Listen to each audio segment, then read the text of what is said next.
মায়ের কথা বলতে গিয়ে কাঁদলেন মেহজাবিন তাহসান।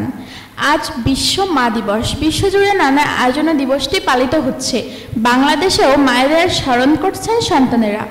দিনটিকে আরও স্মরণীয় করতে মায়েদের দেওয়া হচ্ছে বিশেষ সম্মাননা। প্রতি বছরের মতো এবারও 11 জন গর্ভধারিণী মাকে গর্বিণী মা 2024 সম্মাননা দিয়েছে ইউনিভার্সাল মেডিকেল কলেজ অ্যান্ড হাসপাতাল। অনুষ্ঠানে উপস্থিত ছিলেন মুক্তিযোদ্ধা বিষয়ক মন্ত্রী আ.ক.ম মোজাম্মেল হক। আজ রোববার দুপুরে রাজধানীর একটি মিলনায়তনে আয়োজিত অনুষ্ঠানে এ সম্মাননা দেওয়া হয়।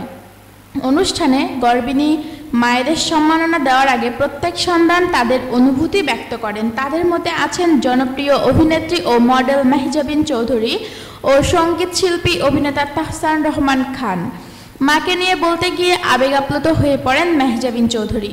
অভিনেত্রী বলেন, মায়ের কথা বলতে গেলে ফিরে যেতে হবে 2009 সালে, যখন আমরা সবাই দেশে আসি। তখন জানি না কিভাবে লাক্স চ্যানেল আই সুপারস্টার প্রতিযোগিতায় অংশগ্রহণ করি। সেখানে সিলেক্ট হওয়ার পর আম্মুকে বিষয়টা জানাই। তখন মায়ের কাছে অডিশনে যাওয়ার অনুমতি চাই আমি। এরপর কি হয় কথায় কথায় সেও জানান অভিনেত্রী। তিনি বলেন, তখন আমার ছোট ভাইয়ের বয়স 3.5 বছর। আমরা 5 ভাই বোন, আমি সবার বড়।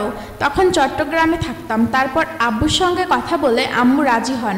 ওই সময় আমাদের গাড়ি ছিল না, আমরা বাসে চট্টগ্রাম থেকে ঢাকায় আসি। আম্মুকে আমি আরও কঠিন সময়ের মধ্যে ফেলে দিয়েছিলাম। আম্মুকে বলেছিলাম ঢাকার আত্মীয় স্বজনদের কোনোভাবেই না জানাতে।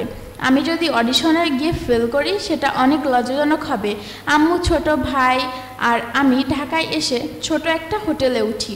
গরমের মধ্যে ছোট ভাইকে নিয়ে আম্মু অপেক্ষা করতেন। আমরা চট্টগ্রামে ফিরে যাওয়ার সময় আম্মুর এত ধকল যাচ্ছিল যে ছোট ভাইকে নিয়ে জানালার পাশে ঘুমিয়ে পড়েছেন। এদিন মেহজাবিন আরও বলেন, আম্মুর কষ্ট দেখে আমার মনে হয়েছিল তিনি যা চাইবেন একদিন যাতে আমি সব কিছু দিতে পারি, সেটাই আমার স্বপ্ন ছিল। আমার জন্য এটাই সাফল্য। তিনি আজকে পুরস্কারটা পাচ্ছেন, তার চিকিৎসার জন্য ভাবতে হচ্ছে না। আমার মনে হয় সব মায়ের এটাই স্বপ্ন।